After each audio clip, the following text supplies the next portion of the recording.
God bless everyone. Judy here. Welcome to our live translation event service for Tuesday, February 7th, where we expect to be lifted up at 8:33 p.m. Eastern. And I'm in the Northeast at the moment. And that's where we're coming to you live from. Tonight, in addition to being a live translation event service, Stevie is going to be calling in and sharing her testimony on what God did for her. It doesn't make us any less rapture centric. None of us want to be here. In case you're feeling like, because I'm so upbeat and positive, that listen, being rapture centric, I hope you understand. I do not want to be here, and it is a condition. And Stevie had been under the impression that I was like, I don't know. I said, are you kidding me? I want to be gone. I don't want to be here so bad. Like, it's so bad. But because I've been living this way for 9 years, I just carry on because it's what the Lord wants me to do. But it's okay to carry within you a sorrow and a depression. It's okay. Listen, I know it sounds weird, but we are living, I call it the bipolar ride of the bride. I don't know what else to say. I don't have any kind of medical condition, but I'm telling you, it is possible to be totally joyful in the Lord and happy and excited in Him and totally depressed about being in this disgusting earth. Okay. So it's called rapture centric. God told me the only cure was the rapture. And I just want to say that because I am very happy and positive because God is good. But I don't want anyone to be under the impression that I have any desire to be here. Because Stevie was like, I don't know. I just had this. I'm like, are you kidding me? No, like, get me out of here. Like times 1,000. But we will be gone in God's perfect timing, which is today, because ye know the day and the hour, because ye are His friends. I just had to say that because I think some people need to hear this, because I know there's a lot of people that listen to this channel and you're like, I just want to go home. So do I.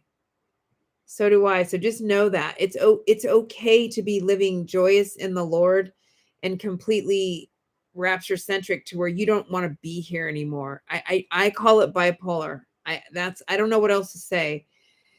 But I just want you to know that you're okay if you live like that. You're okay. You're embracing what God is telling you to do. You're embracing your assignments with joy, but you carry within you a sorrow to get out of here. It's called rapture centric. It's a condition, and God told me He would not remove that. He said the only cure is the rapture. So I don't know. I just really need to hear that. Tonight, Stevie's going to share her blessing, and then we're going to talk about the earthquake in Turkey. Because if you go to the BitChute channel, we spent the beginning part of this year telling everyone about mass death events. We saw blood, and the next one is coming. The next big one is going to be in America, and that'll be before the bride is removed if we're here. If we're here, there'll be stuff coming here, but I'm telling you, God is waking up His church worldwide. When we go across America, the coordinates we're calling out and declaring, we didn't do it live this time. We did it behind the scenes.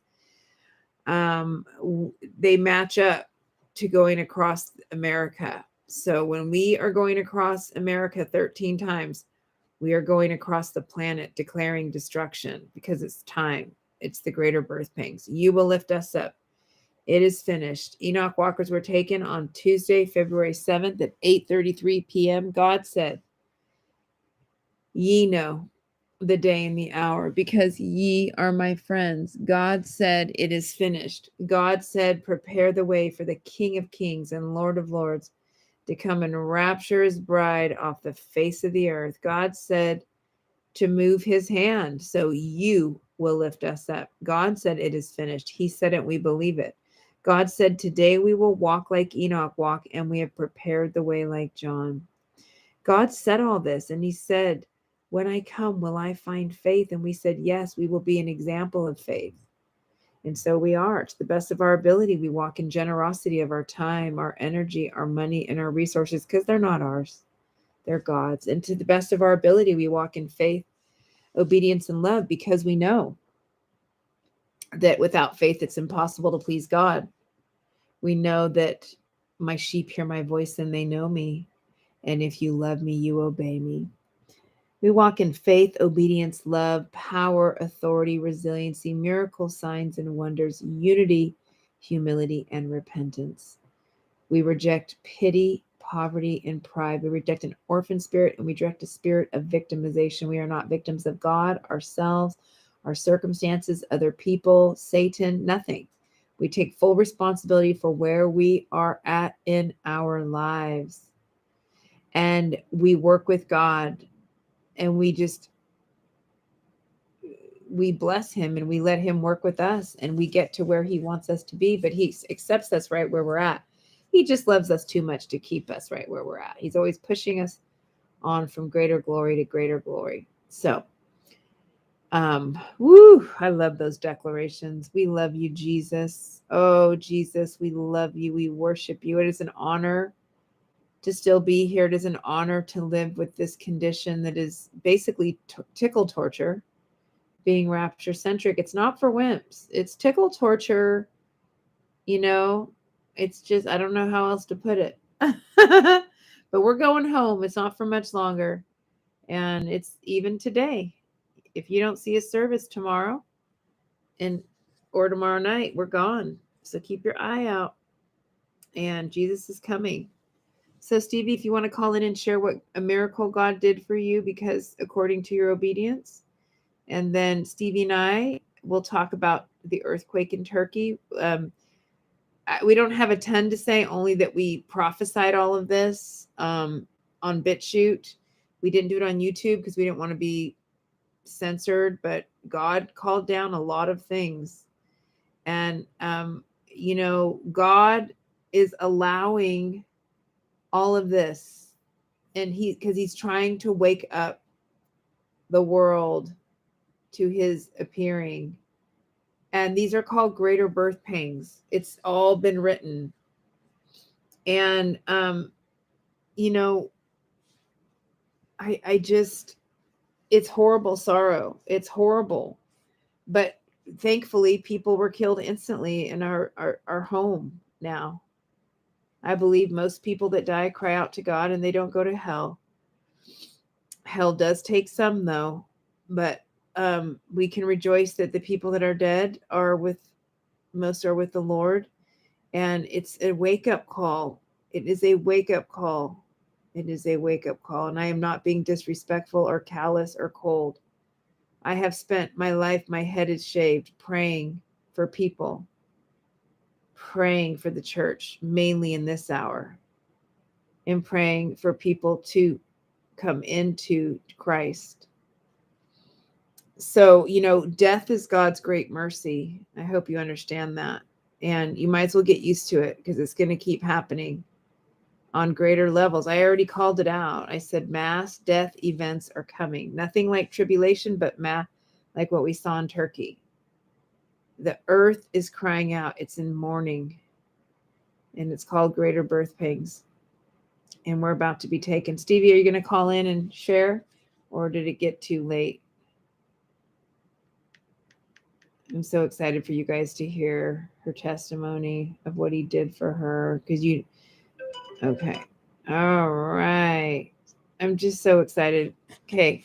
Go ahead and share what God did for you while you were playing bingo. Don't say where, but when you met up with me and Nate.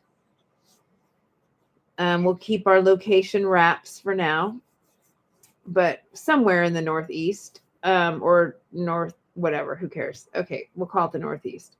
But go ahead and share what happened.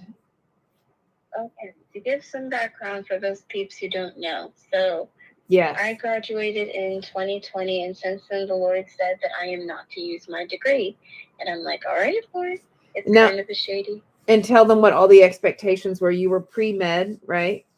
Yeah, I was pre-med, and I was supposed to take the MCAT. I was supposed to go to medical school. I was supposed to be a doctor. There were a lot of expectations. Now, were these put on you, or did you kind of want to do it too?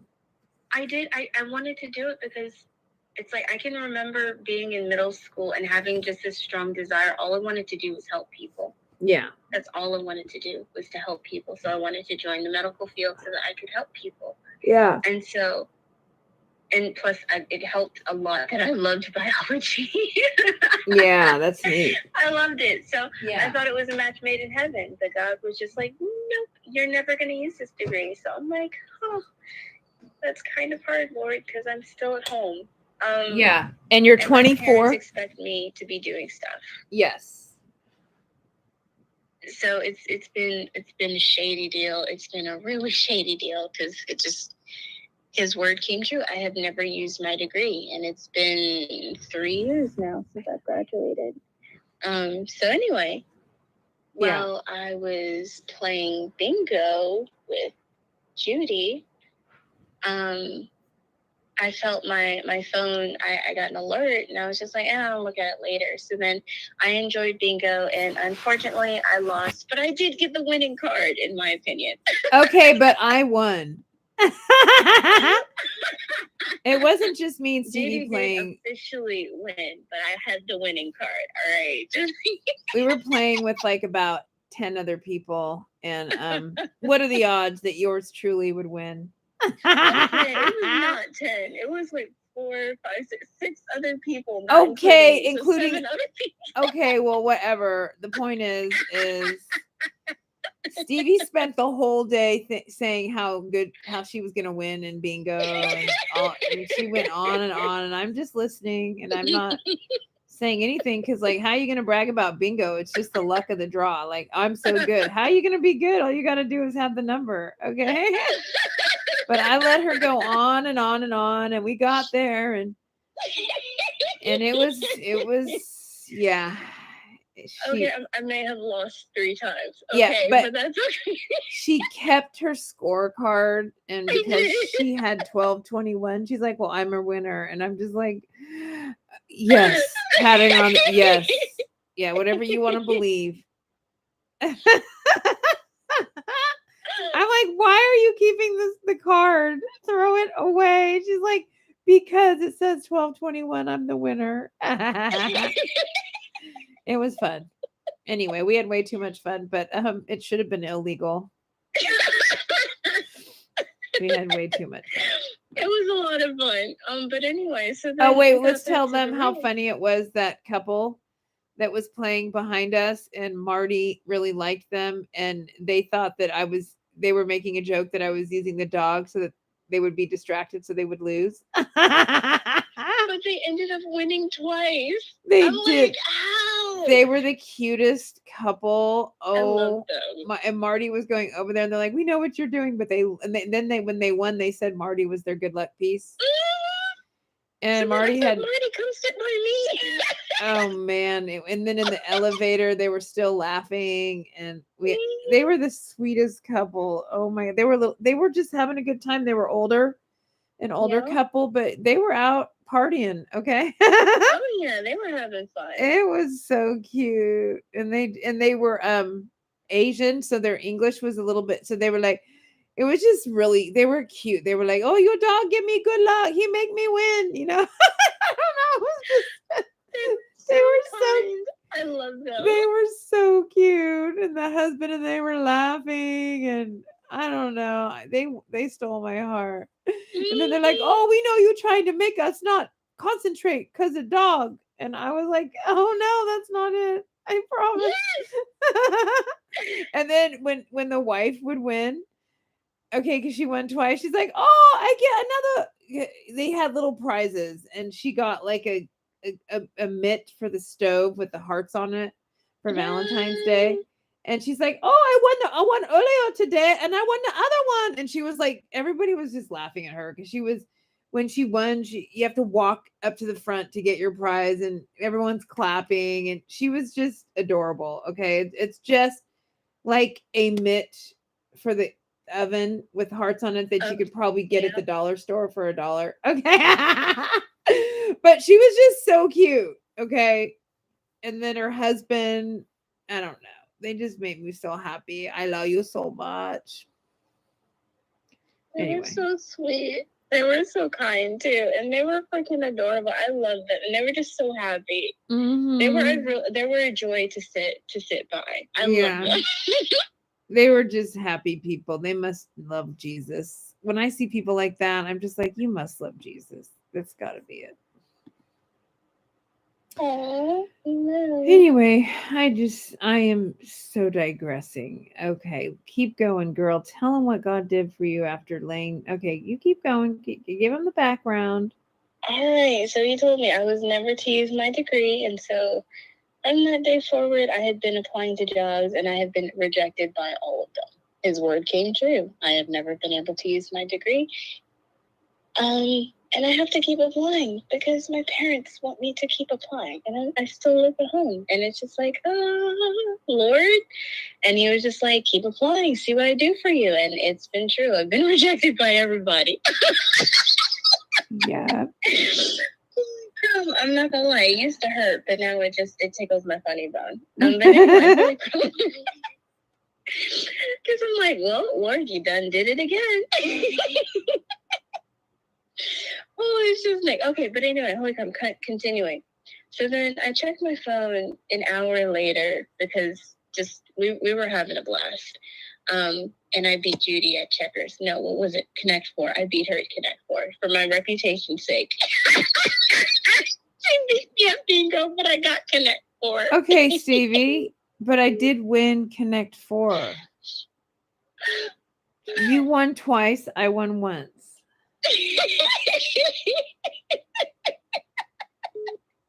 Okay.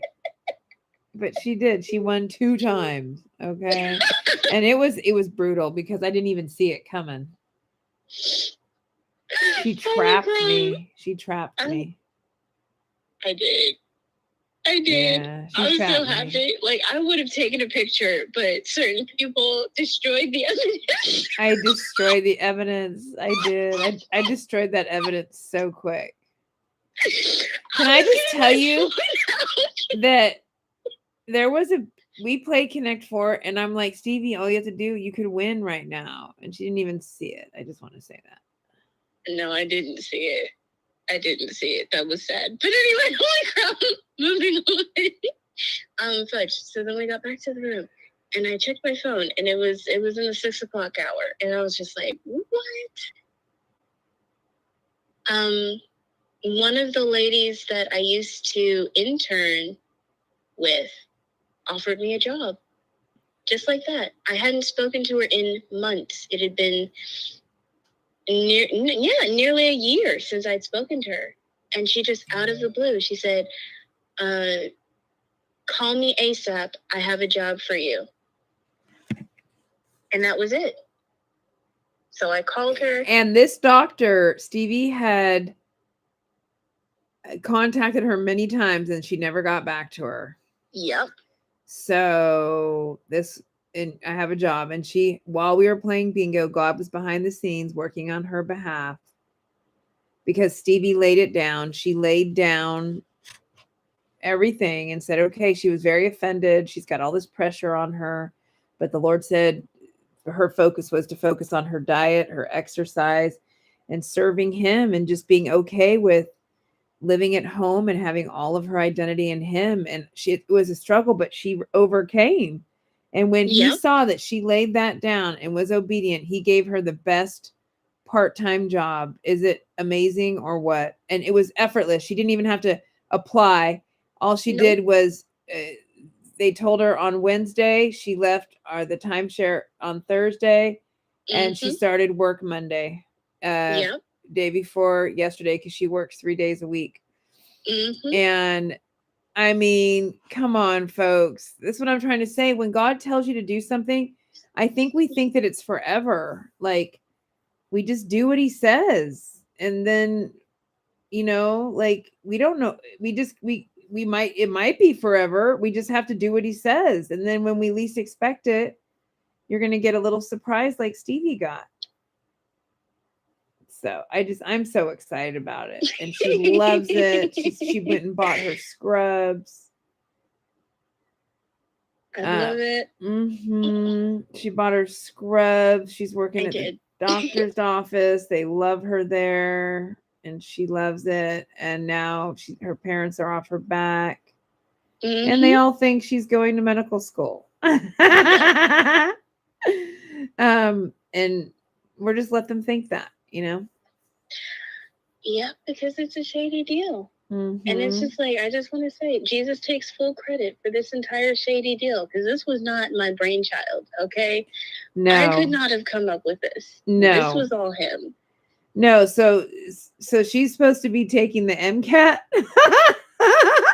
The whole thing is just so funny. And just for anyone listening that has to like do stuff like this, because it's okay.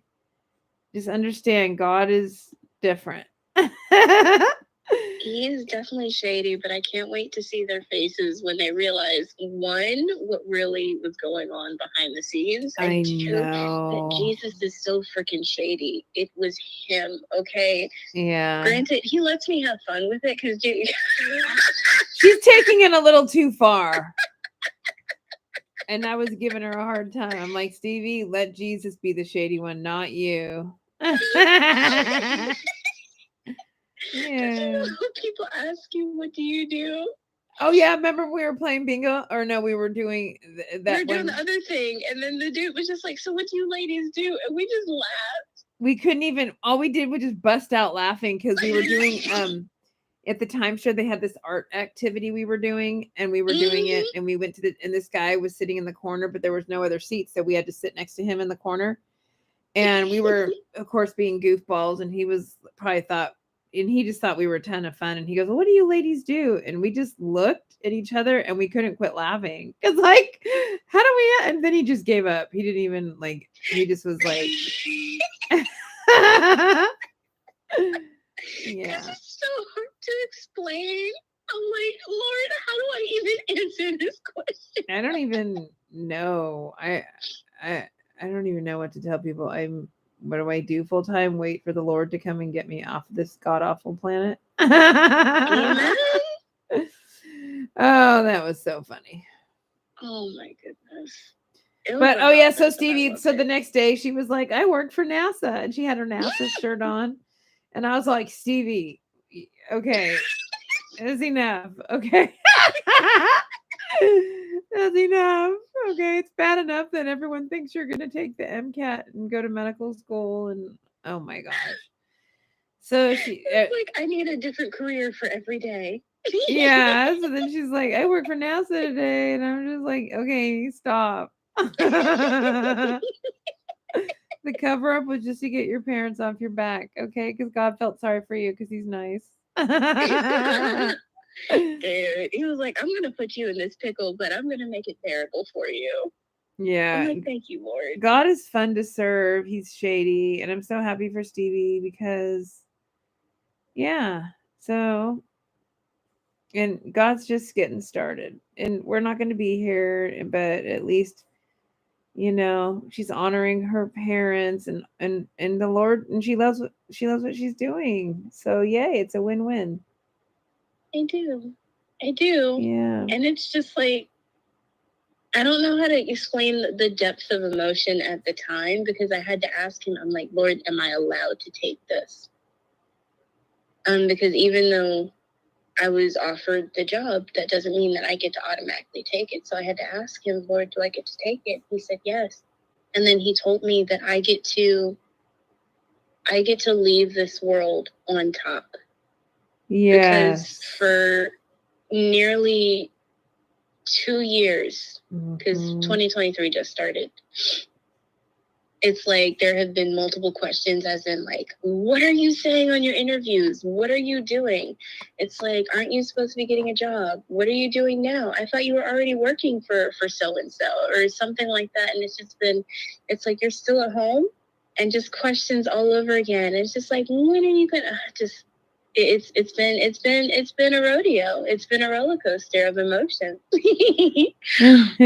But she hung in there. She hung in there, and I hope this gives hope to everyone. This isn't the end of her story. It's just the beginning. It's going to finish on the other side. But I hope everyone that's listening will do everything the Lord tells you to do, like Stevie did. I mean, everyone is so impressed when they saw her. Like the doctor was, or somebody that saw her said, "Whoa, you lost," because Stevie lost almost 100 pounds. And she's going to get down to 110 if we're here. I will. And she looks great, and she's just like, she got scrubs that are really small because she ain't going to be the weight she is right now. She's going to keep shrinking. Yeah. And so she got scrubs that are way too tight. But she's like, I'll be in them in no time, but like God made sure she had her spirit and her soul in order, her mind, her emotions, and her body. He made sure before he let her get this job that she had her eating under discipline. Like don't you feel so happy, Stevie, like that you have like a routine and all of that before you started this job? Like, the times you have to eat, what you have to eat, you know what I mean? It's a big deal. It's a big deal to have your life in order. It's a really big deal. God's a God of order. And just because he calls us to do strange things doesn't mean we're not healthy. And I just think it's neat that he did not let her get the job until he really got a hold of her soul and her body, and he was working with her. And you guys know that Stevie is very spiritually gifted, and we have been on the receiving end of her gifts, beautiful gifts. But God has been behind the scenes, like kicking her butt, and she's been cooperating, and he just had to give her a big old present. And wow, what a shock that was. What a shock. So we were at the table, and she was like, Judy, she goes, I don't know if I get to take this. Like, she was so excited, but she goes, God said I couldn't work, so I'm going to have to ask him. And then when she heard him say yes, I just knew it. I knew it was going to be a green light, and I knew it was going to be part-time.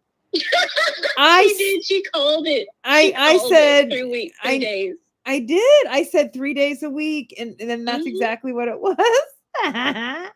It's like not 5 minutes into the conversation, I learned, okay, it was part-time, and that it was in fact 3 days out of the week. And when she didn't know the details, she called it. I knew it because I knew that her full-time job is really preparing the way. It's what we're doing right now. But I knew that he did that. And I said, Stevie, I think it's going to be part-time. And I really hope it's 3 days a week so you can get off 2 days a week or something. Didn't I say something like that? Yeah. And I said, if you get a choice to do 3 full days or half days every day, I would do the 3 full days, because then you can have 2 days off, Oh, yeah. And that's exactly what it was. Oh my gosh. And we won't be here, but if we're here, we have a mission, me and Tana and Stevie and Nate, to meet up in May in Florida. It's a mission trip for us to gather again, because Tana hasn't met Stevie, and her job already gave her the time off, right, Stevie? Yeah, I have all the time I need. So that's also another miracle as well, if we were to be here, but we'll be long gone in the clouds by May. But we have to keep moving forward in obedience. But the fact that they were just so okay, because I said she's going to need 2 weeks off, and they said not a problem, which is pretty amazing. So he gave me favor. Yeah, he gave me favor, because he didn't have to do that, but he did. And I'm so grateful that he did, because I'm like, Lord. Lord, I'm excited. And speaking of work, I know you have to go to work tomorrow. So, and but if you feel led to share anything about, like, I already shared a little bit about, like, the next death event will be in America, but I don't know if you want to share anything about what's going on with the earthquake, or what he shared with you today. If not, we'll say goodbye so you can get a good sleep before your job tomorrow, if we're here. Amen. If I just wanted to share one last thing. It's just because I was thinking on this a lot today, and I just wanted to share that it's okay if you don't understand what God is doing. In fact, A lot of the time, it doesn't make sense. Yeah. And I don't understand why he'll have me, like, he told me to pack a certain thing for the trip to meet Judy and Nate. And I'm like, okay, fine. And then it turned, he had me use it. I'm like, what? This is insane. But anyway, holy crap, I didn't know what I was going to do with these items until I got there. And it's just like, he's had all of us do things that we don't really understand. And it's just like, it's okay to not understand, but I know that it's him. And that's all there is to it. And then in his timing, if he wants to, he'll give us an understanding. But if not, that's okay too. And you just have to be okay with not understanding. Yes, Stevie, yes. I don't know half of what the stuff he's telling me to do. I'm seeing, a couple of years later, the wisdom of being homeless and having a room and a roof, but I'm just telling you, I don't know. I'd say a good half of the stuff God has me do when he tells me to do it, I don't really know why. But we can trust him, right, Stevie? Amen. We can trust him, and that's the beauty.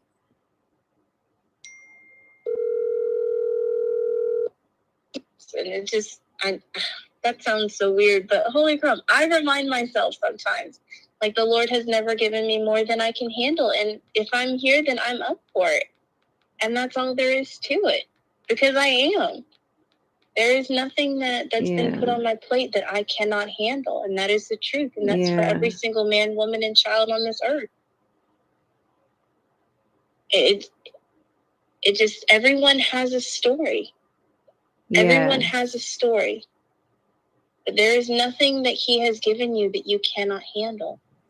Yeah. And that is the truth.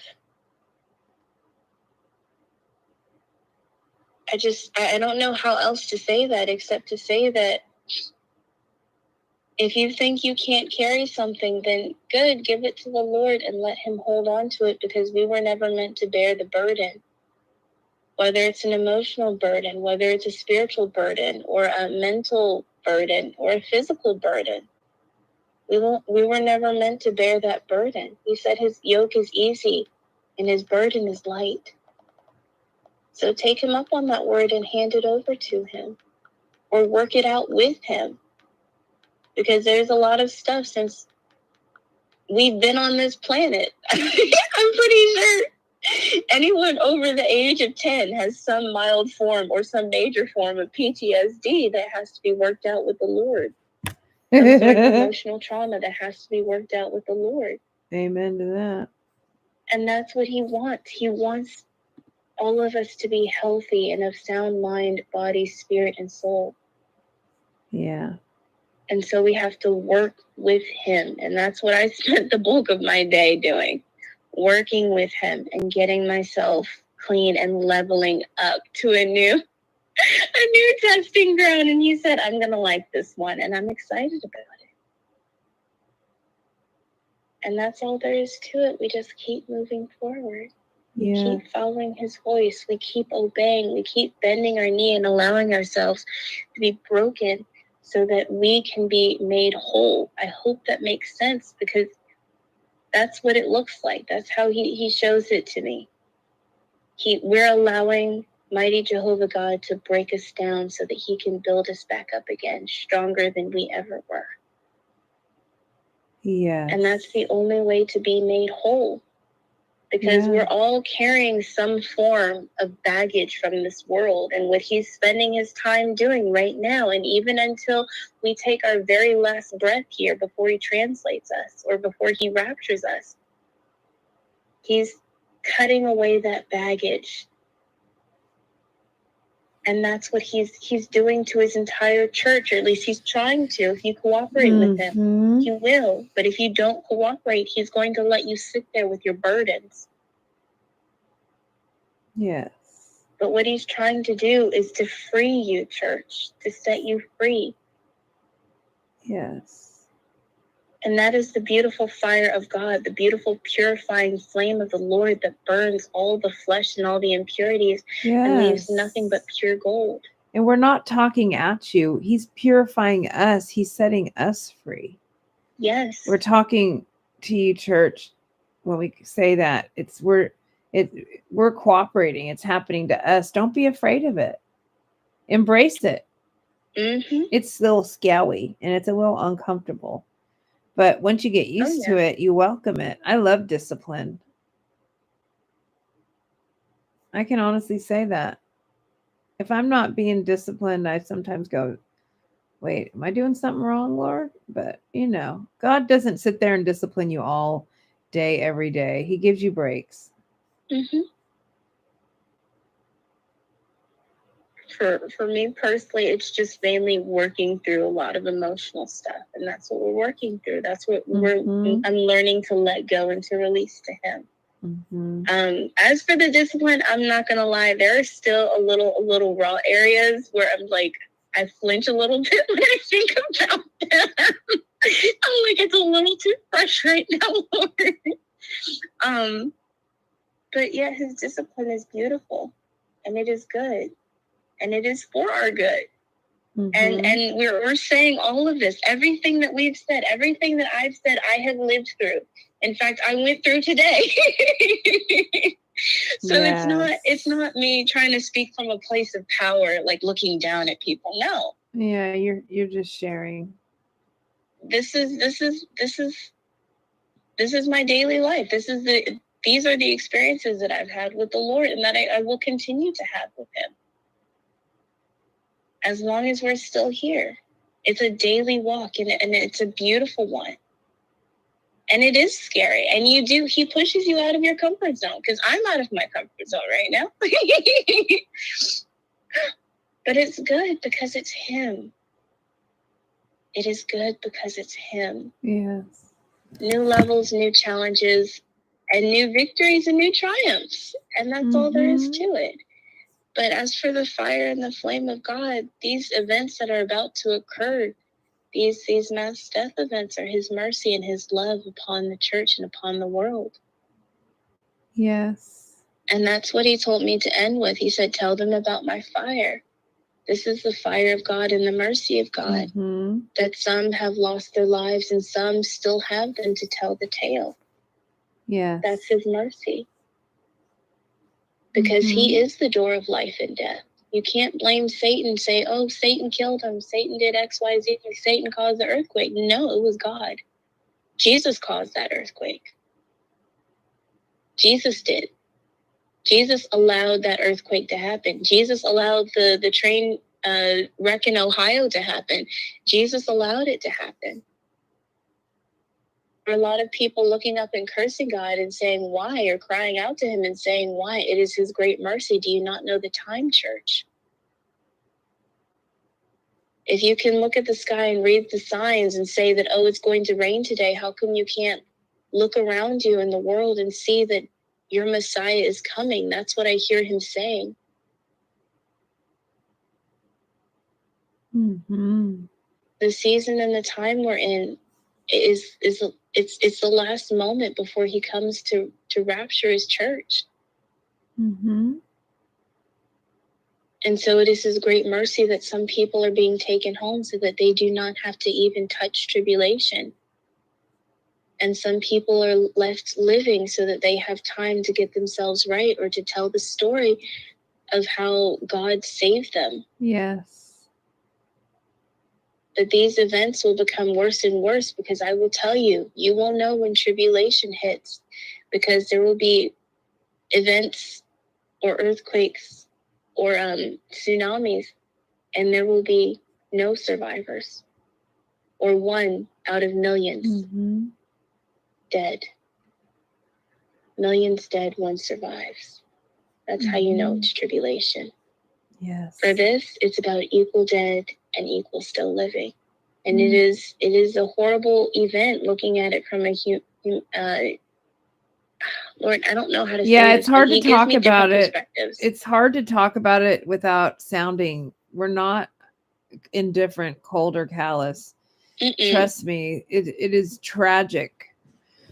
People are still buried right now. There's some people that are probably still alive.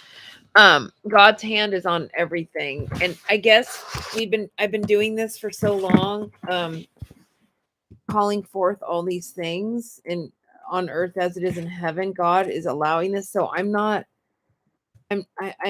sad that this has to happen like this, right? Mm-hmm. But humanity gave God no other choice than to do it, but to do it this way. And Yes. and I will always say that because that's the truth. And for those that would get it together, you know, the way would be much smoother. That's all I'm gonna say. Yes. This is how God has to wake up his people, because his people have lost sight of him. And it sounds really harsh, but it's not. Well, no, it does sound harsh, because it is harsh, because that's what it takes to save people. Yeah. But You've listen, tried Jesus, God's hand. Jesus, what more do you want him to do? I'm going to just tell you guys, Jesus sat with me and cried and said, Judy, they gave me no other choice. I have no choice. And he sat with me and cried. He does not love allowing this stuff to happen. You do not know the God I know if you think he's sitting there. It's sad.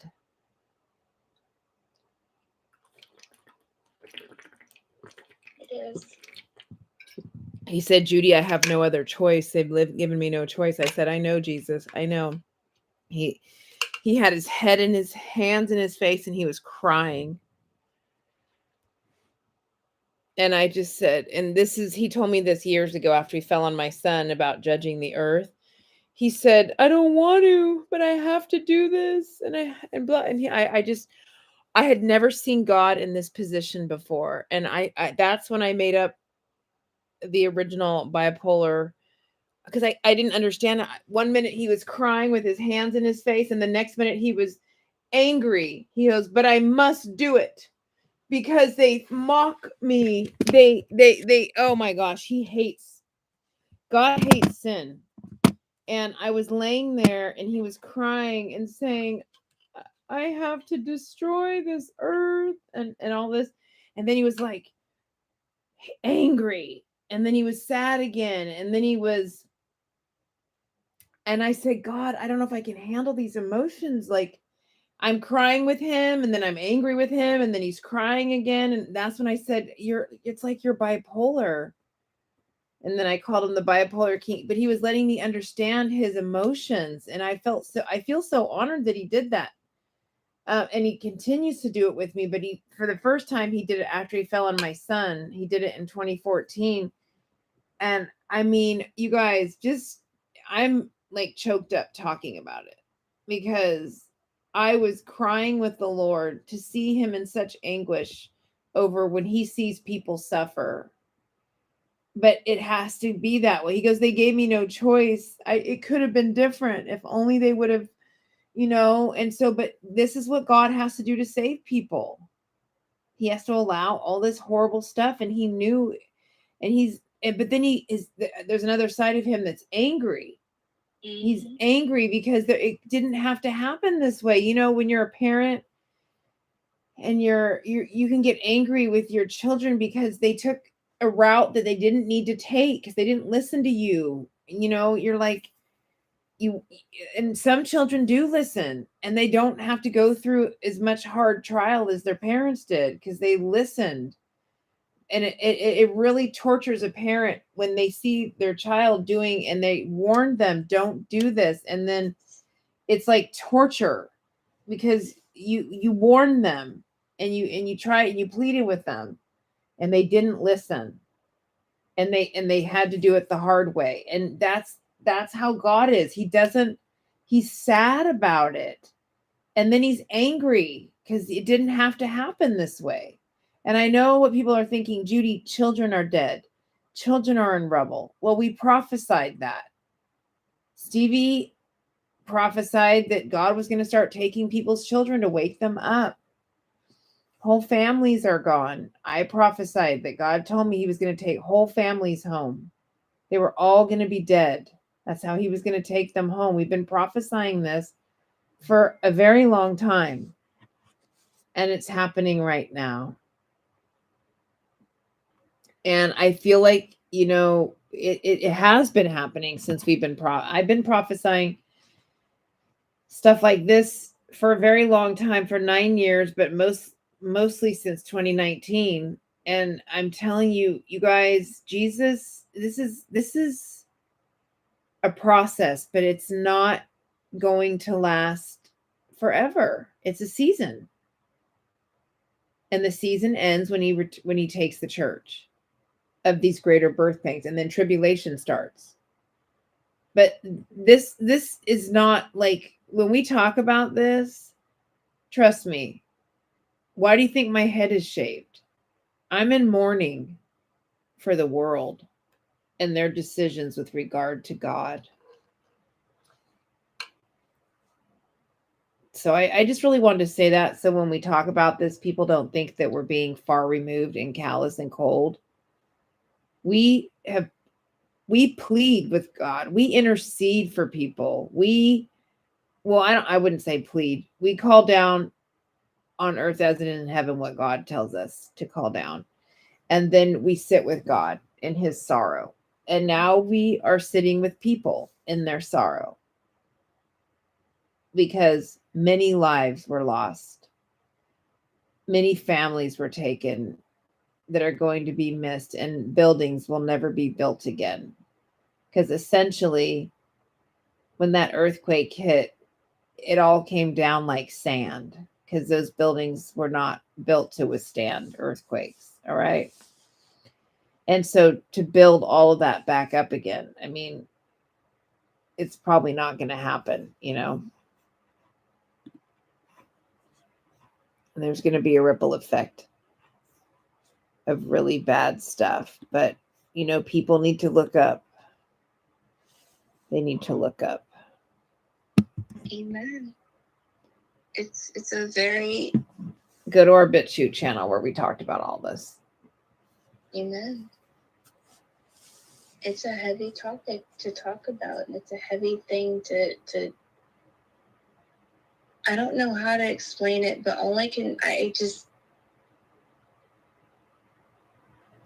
we don't talk about this lightly. No. God did not do this lightly. With a very heavy heart, he did this. Yeah. Because I can feel it. Right, and with the very heavy, and with the very heavy heart, the tribulation will occur. Mm-hmm. But it's God's happen. His mercy, his judgments are his mercy and his compassion, and we are going to continue to see these things. If here, they're just going to continue to happen and get worse. And just be ready, folks. Just stay in surrender and submission. Stay where you're supposed to be staying. Do what you're supposed to be doing to the best of your ability. That's all God requires.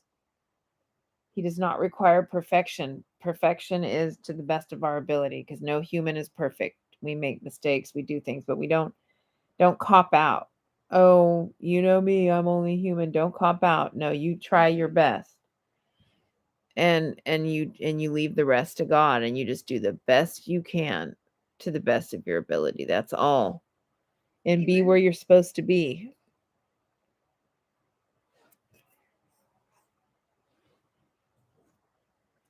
Wake up, world. Jesus is coming. He's coming. He's coming. And he's no longer the lamb, but he is the lion. Yes. And his reward is with him, with us, both for the wicked and for the wise, and he comes carrying a sword. I feel like I should let you go, and I should end the service, because you have to get up to go to work. Who would have thunk? Who would have thunk? I love you so much. Thank you for hosting this beautiful last service, and I can't wait to see you in the air. See you in the air, Dr. Stevie. Bye. Bye. She's a doctor. She's an astronaut. She's all these things. Anyway, we had a good time making jokes about our shady dad. But anyway, we love you, God.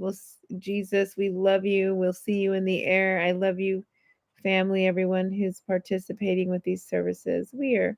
Hope you're encouraged, and we're going home. Bye.